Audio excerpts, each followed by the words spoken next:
Hey, wow! Hast du jemals darüber nachgedacht, wie stark ein T-Rex beißen konnte? Wow, Mau. Nein, erzähl mir mehr. Ich liebe Dinosauriergeschichten. Stell dir vor, sein Biss war stärker als ein Monster-Truck, der ein Auto zerquetscht. Verrückt, oder? Wow, das ist ja unglaublich. Aber wie konnte er das überhaupt schaffen? Nun, es war nicht nur wegen seiner scharfen Zähne.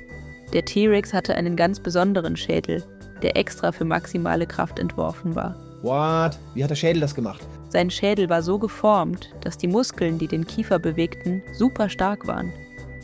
Diese Muskeln gaben dem T-Rex seine legendäre Kraft. Oh, wow. Und die Zähne, wie halfen die? Die Zähne des T-Rex waren riesig, aber nicht nur zum Reißen gedacht. Sie waren stark genug, um durch dicke Knochen zu beißen. Fast wie Werkzeuge. Das ist ja erstaunlich. Haben die Zähne Namen? Ja, sie hatten besondere Namen. Die vorderen nennt man Dagger-Zähne und die hinteren waren wie Mörser.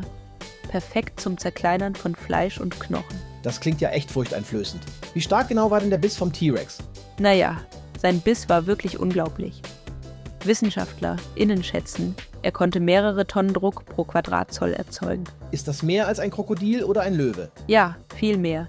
Kein Tier heute kommt auch nur annähernd an diesen unglaublichen Druck heran. Wirklich beeindruckend. Wow, wie finden das WissenschaftlerInnen eigentlich heraus? Sie erforschen Fossilien und benutzen spezielle Computerprogramme, um die Kraft des T-Rex-Bisses zu verstehen. Das ist ja wie Zauberei. Mit Wissenschaft natürlich. Genau. Stell dir vor, sie vergleichen das mit einem Kran oder einer riesigen Waage, um diese Kräfte zu messen. Und welche Tiere oder Dinge konnte der T-Rex dann durchbeißen? Dicke Panzer und harte Knochen anderer Dinosaurier, wie den eines Triceratops. Die Bissspuren auf den alten Knochen beweisen, wie stark er wirklich war. Wow, also hätte er sogar einen Triceratops besiegen können. Ja, mit einem einzigen Biss konnte er schwere Schäden anrichten. Kein Wunder, dass er so gefürchtet war. Das klingt, als wäre der T-Rex der stärkste Dinosaurier aller Zeiten. Vielleicht war er das. Seine Kraft und seine Zähne machten ihn zu einem der bemerkenswertesten Raubtiere der Urzeit. Ich kann mir das vorstellen. Wenn ich groß bin, werde ich Paläontologe oder Paläontologin und alle Dinosauriergeheimnisse entdecken. Das klingt super, wow.